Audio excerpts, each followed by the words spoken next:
The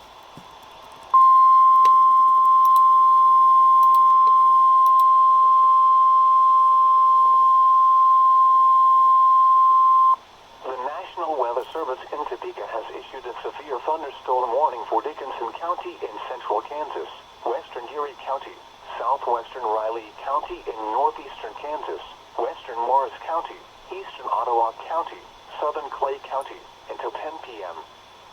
At 9:07 p.m., severe thunderstorms were located along a line extending from 3 miles northeast of Oak Hill to 5 miles southwest of Gypsum, moving east at 50 miles per hour.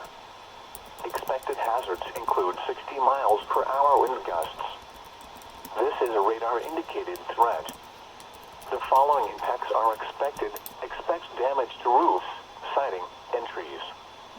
Locations impacted include Junction City, Abilene, Harrington, Ogden, Grandview Plaza, Chapman, Solomon, Wakefield, Riley, Enterprise, Milford, Hope, Woodbine, Wells, Manchester, Longford, Carlton, Oak Hill, Latimer, and Talmadge.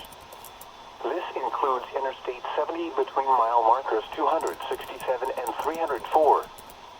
For your protection, move to an interior room on the lowest floor of a building.